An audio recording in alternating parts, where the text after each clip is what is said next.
안녕하세요. 원래대로라면 지난 토요일에 결혼식을 올렸어야 했을 20대 후반의 여자입니다. 제가 눈치가 없었던 건지 이미 예비시모가 저한테 우리 집 시월드다 하고 대놓고 광고를 하며 저한테 힌트를 주고 있었는데 제가 결혼 준비하면서 너무 들떠 있어서 그랬는지 저만 모르고 있었네요.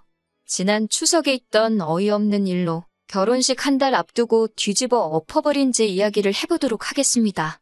결혼을 약속까지 했던 남자친구와의 인연은 2년 전으로 거슬러 올라갑니다. 남자친구는 회사에서 알게 되었습니다. 일반적인 사내 커플은 아니었어요. 남자친구는 제가 다니던 회사와 협력사 관계에 있는 회사를 다니는 사람이었고 그 회사에서 프로젝트를 위해 파견 나온 직원이었거든요. 회사 다닐 때는 일 때문에 의견이 도무지 좁혀지지가 않아서 투닥거리기도 많이 했어요. 회사에서는 저희를 앙숙지간이라고 할 정도로 안 좋았는데 파견이 끝나고 남자친구가 자기 회사로 돌아간 뒤부터 아직도 출근하면 사무실에 제가 있을 것 같다며 그때가 그립다는 듯이 연락이 오기 시작했고 그때부터 서로 인연을 키워나가게 되어 연인이 되었습니다. 저도 그렇고 남자친구도 결혼할 나이쯤이다 보니 누가 먼저랄 것도 없이 자연스럽게 결혼 이야기가 오고 가게 되었고요. 남자친구는 연애를 시작한 이후로 데이트 후에는 저를 항상 집까지 바래다 줬어요. 똑같이 힘들게 출퇴근하는 처지에 피곤할 텐데 괜찮다고 사양해도 혹시 모를 사태에 대비해 저를 챙겨주는 모습이 참 좋았습니다. 저를 집까지 바래다 주면서 자연스럽게 저희 부모님도 제 남자친구의 존재를 알게 되었고 덕분에 연애 시작한 지 얼마 되지 않아서부터 본인이 원했든 안 했든 저희 부모님께 인사도 드리게 되었고 그 후로도 종종 교류가 있었어요. 가진 것도 이유가 될 수는 있지만 사람 됨됨이보다 중요한 게 또 있겠냐고 하시며 매일같이 정반대 방향인데도 저를 집까지 바래다주는 남자친구의 배려에 저희 부모님께서도 남자친구를 마음에 들어 하셨습니다. 연애기간 1년하고도 몇 개월밖에 되지 않지만 저희 부모님께서 남자친구를 마음에 들어 하셨다는 게 그 무엇보다 결혼을 결심하게 만든 가장 큰 이유 중 하나였어요. 부모님이 반대하는 결혼은 하고 싶지 않았거든요. 남자친구는 지방 출신이고 직장을 서울에 구한 후 혼자 자리 잡아 살고 있기에 제가 남자친구 부모님께 인사드리러 간 적은 따로 없었습니다. 그런데 본격적으로 결혼 이야기 나오기 시작하고 나서야 시간을 내서 처음 인사를 드리러 갔어요. 저희 친가나 외가 통틀어서 남자는 하늘 이러는 친척도 한 명도 없었고 명절 때도 정말 가족들 모여서 하는 행사라는 생각이 들 정도로 서로 돕고 화기애애한 분위기였어요. 그런 걸 보고 자라서 그랬는지 남자친구 어머니를 봤을 때 아들 사랑이 각별하신 분이구나 싶었지 눈치를 채지 못했습니다. 회사 자체만 두고 보면 제가 다니는 회사 규모가 훨씬 더 크거든요. 그러니 남자친구도 파견직으로 저희 회사에서 잠깐 머물렀던 거고요. 엄청나게 금액적으로 차이가 있는 건 아니지만 당연히 규모가 큰 회사를 다니는 제가 연봉도 남자친구에 비해 더 높았습니다. 그런데 예비시모는 남자친구 밥 잘 챙겨주고 해야지 나가서 돈을 잘 벌어오는 것 아니겠냐고 하면서 제가 남자친구 뒷바라지를 해야 한다는 듯이 말씀하시더라고요. 그때는 그게 시모 자리가 그런 사람이란 것도 모르고 그저 남자친구가 떨어져 살다 보니 나에 대한 이야기를 잘 전하지 않은 거라고 생각했어요.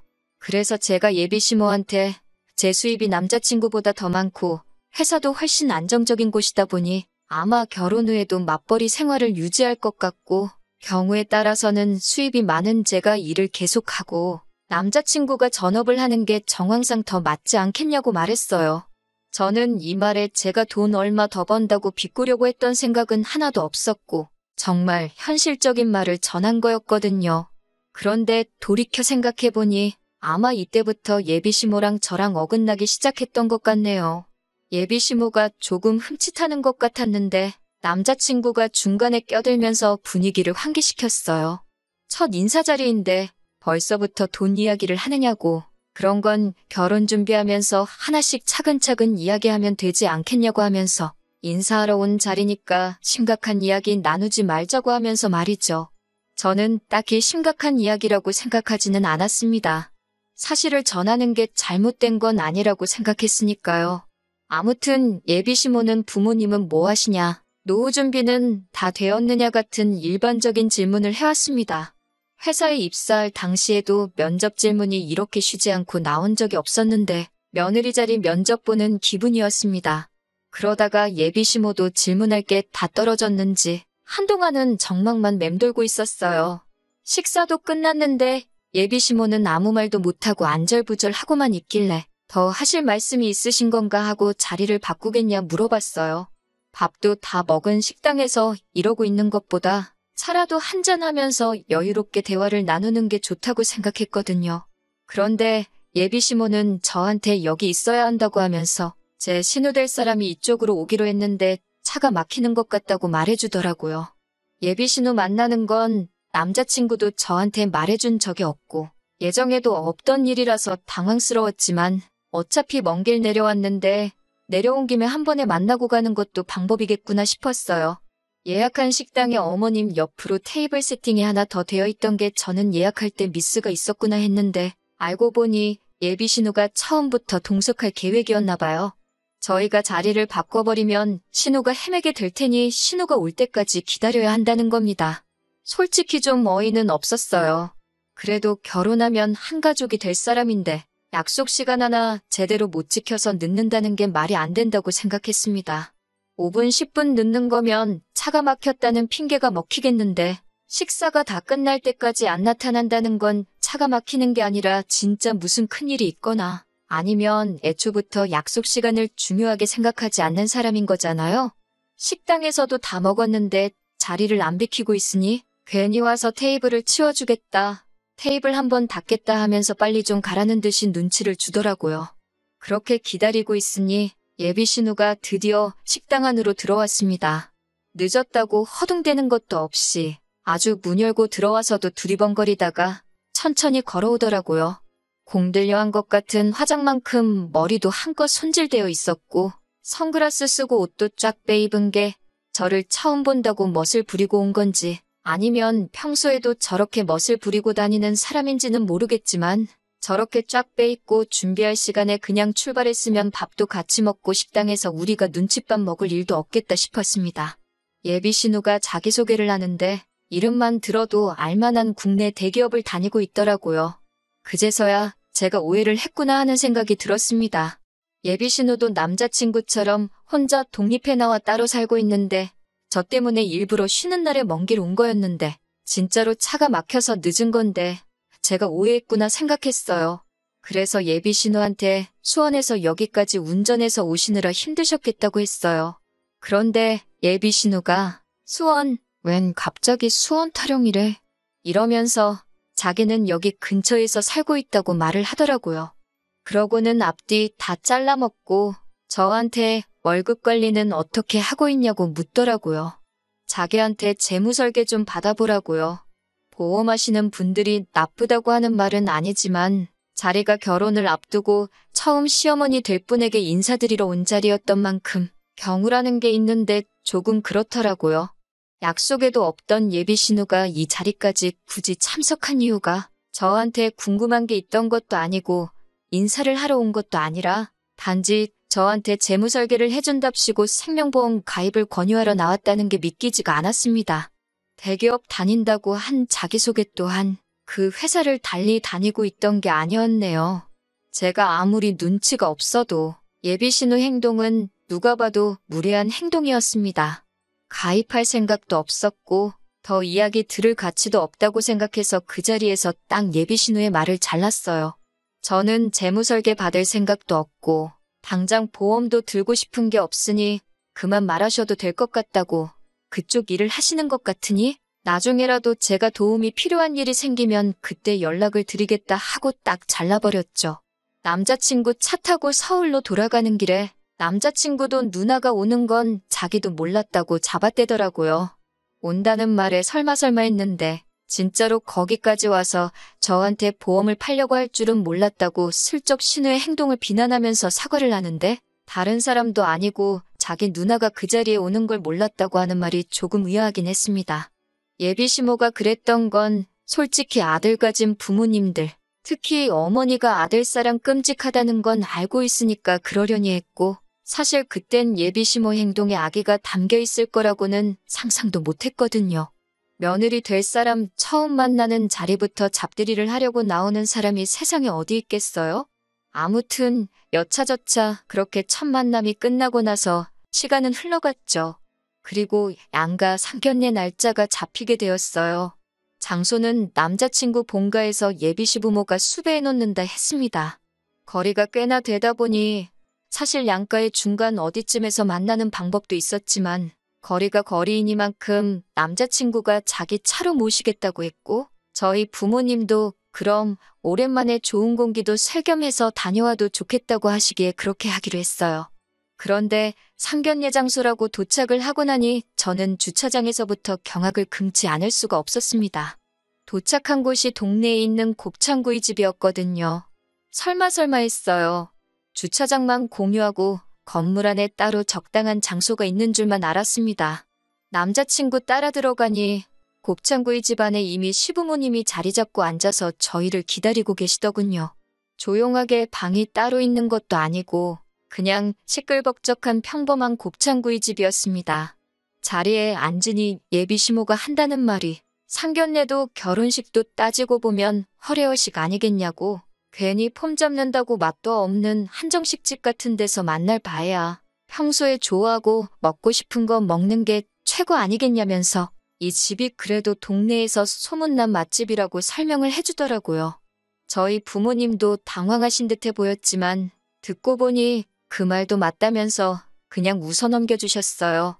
저는 그 와중에도 혹시 신호가 와서 영업 같은 거 하지 않을까 테이블 위의 세팅부터 살펴봤습니다. 인원수대로 준비되어 있는 게 정말 다행스럽게도 신호는 안 오는 것처럼 보였어요. 양가 어른들이 처음 만나는 의미 있는 자리를 가지고 그걸 허례허식이라고 말하는 것도 어이가 없었어요. 더더욱이 남자친구는 상견례 장소가 다른 곳이 아니라 곱창구이 집인 걸 이미 알고 있었으니 저한테 귀뜸조차 해주지 않았다는 사실이 실망스러웠습니다. 이런 데서 상견례를 할 거였으면 차라리 제가 시가하고 저희 집 중간쯤 위치되는 곳에 분위기 좋고 조용한 곳으로 예약이라도 했었을 텐데 말이에요. 저희 부모님이 괜찮다고 웃어넘기지만 않으셨으면 자리 박차고 일어났을 겁니다. 그나마 다행인 건 그래도 자리의 중요성을 알고는 계시는지 중요한 대화가 끝날 때까지 따로 식사는 시작 안 하시고 상견례다운 이야기를 주고받았다는 거예요. 결혼식은 애들 직장이 서울이니 서울에서 올리는 게 좋겠다던가부터 시가 쪽에서 오기 편하라고 대절버스를 보내겠다는 이야기, 애들 반반 결혼하기로 했으니 예단 예물은 생략하고 대신에 서울에서 결혼식 올리는 만큼 저희 쪽에서 결혼식 비용을 하겠다. 이런 이야기가 오고 갔고 예비시모도 어떻게 결혼식 비용을 한쪽에서만 대느냐 하면서 꾸민비로 어느 정도는 저한테 돌려주겠다 하는 정상적인 이야기가 오고 갔습니다. 식사가 끝나갈 때쯤에 남자친구가 슬쩍 누나는 오늘 안 오느냐고 눈치도 없이 물어보더라고요. 안 오는 것 같아서 마음 놓고 있었는데 예비시모도 아니고 남자친구가 지 누나를 찾고 있으니 어이가 없었어요. 예비시모는 기다렸다는 듯이 안 그래도 한번 인사는 시켜드려야 하는 거 아니냐 하시면서 자리에 부를까 말까 하시길래 제가 오늘만 날이 아니니까 신호는 없어도 되겠다고 중간에 말을 잘라서 겨우 무마시켰네요. 저희 부모님도 제 행동에 뭔가 눈치를 채신 듯 식사까지 다 끝났는데 오라가라 하는 것도 아닌 것 같다며 저한테 동조를 해줘서 남자친구 누나가 오는 것까지는 어떻게 잘 무마가 되었습니다. 자리는 나중에 마련해보자고 했고 상견례는 그렇게 잘 흘러갔네요. 서울에 다시 도착해서 그날 저녁에 남자친구한테 제가 자기 누나랑 잘 지내면 좋겠다는 듯이 이야기하더라고요.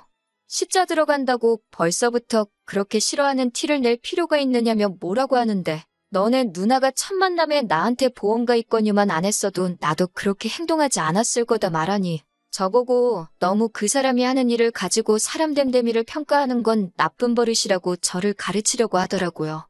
누나가 뭐 등쳐먹으려고 하는 게 아니라 정말 도움이 되는 거니까 도와주려고 하는 일을 가지고 너무 나쁘게만 본다나요?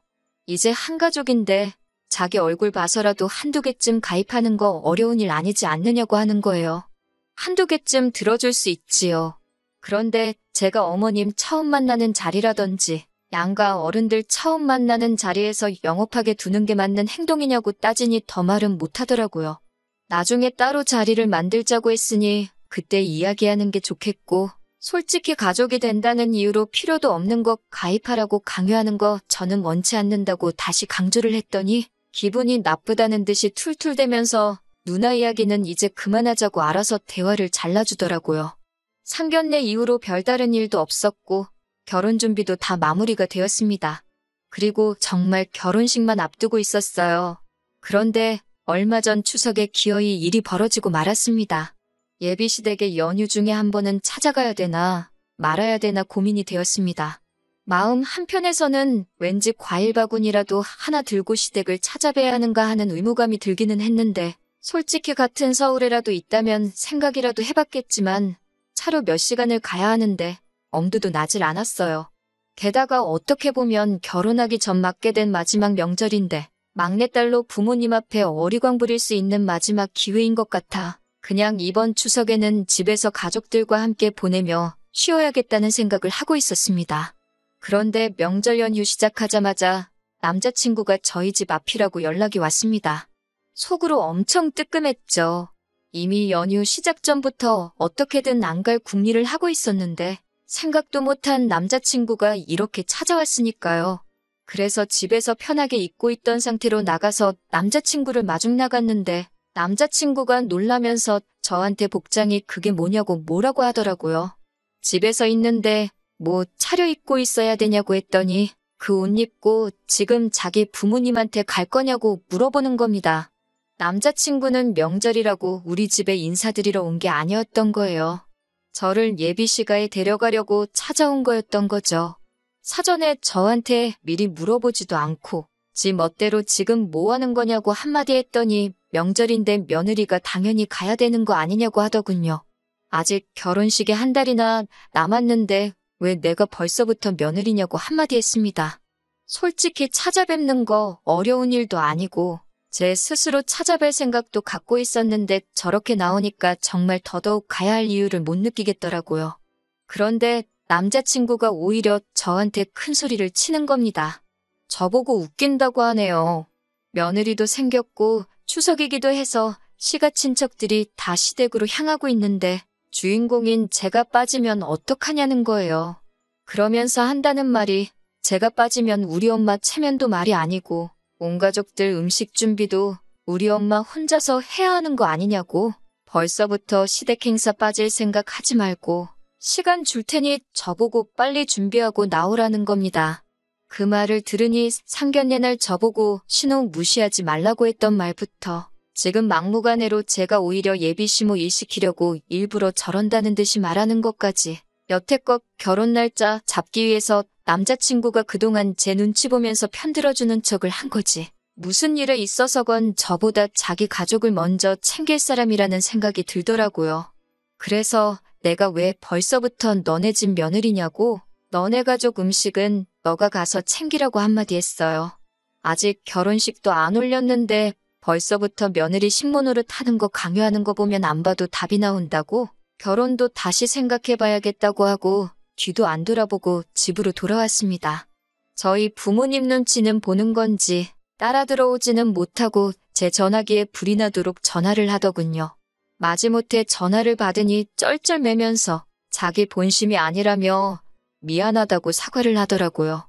본심이 아니면 뭔데 이러냐고 물으니 예비시모가 저를 처음 봤을 때부터 아주 고집도 세 보이고 신호가 제 생각해서 물어본 걸 가지고 말도 끝까지 안 들어보고 딱 잘라서 말하는 꼴이 아주 시가족 알기를 우습게 안다면서 저 같은 애는 결혼하기 전에 버릇을 제대로 들여놔야 한다고 했다는 겁니다.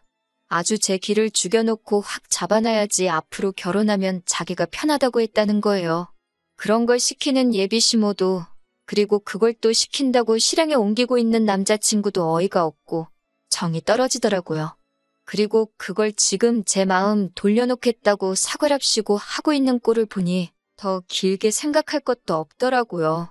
내가 뭐 짐승도 아니고 길을 들여서까지 가족의 일원으로 삼으려고 하냐고. 결혼 전부터 이러는데 결혼하면 어떻게 될지 눈에 선하다고 그냥 결혼은 없던 일로 하자고 했습니다. 그때 돼서 이혼하는 거보다 파혼하는 게 너한테도 나한테도 좋지 않겠냐고. 예약해놓은 건 취소 수수료 제외하고 돈 들어간 만큼 정확히 갈라서 돌려줄 테니 그 부분에 대해서는 걱정 말라고 했습니다. 그리고 너네 가족들 진짜 별로라고 한마디 해줬어요. 제 옆에서 전화통화를 다 들은 어머니께서도 잘 결심했다고 하시더라고요. 사실 상견례 자리 그런데 예약해놨을 때부터 눈치는 채고 있었는데 제가 좋다고 하는 결혼이니 반대하고 싶지 않아 어머니도 제 얼굴 봐서 참았지만 이건 아닌 것 같다고 생각을 하고 계셨다고 하셨어요. 제가 부모님이 마음에 들어하는 사람과 결혼하고 싶어 했던 것처럼 저희 부모님께서도 제가 좋아하는 사람하고 결혼하길 바라셨던 거예요. 그래서 마음에 안 드는 상황이라도 저한테 긴 말 안 하고 제 선택을 존중하려 하셨던 거였고요. 100번 양보해서라도 사건의 전말이 다 드러난 상황에 예비시모가 진심 어린 사과 한마디만 했어도 제가 마음을 돌릴 법도 했는데 나중에 연락 와서 한다는 말이 친척들 다 모여있는데 자기 체면이 어떻게 되느냐면서 저한테 성질을 냈을 때 정말 결혼식 한 달 남겨놓고 좋은 결정 내렸다는 확신이 서더라고요. 적어도 남자친구는 아직도 저한테 정말 잘하겠다고 미안하다고 잊을만 하면 한 번씩 연락이 옵니다. 자기 생각에도 자기가 저 같은 사람 2번 다시 못 만날 거라는 확신이 있는가 봐요. 하지만 이제 열차는 떠났습니다. 부모님의 마음도 확실히 알았으니 이제는 저를 위해 저만을 아껴줄 그런 사람을 만나려고요.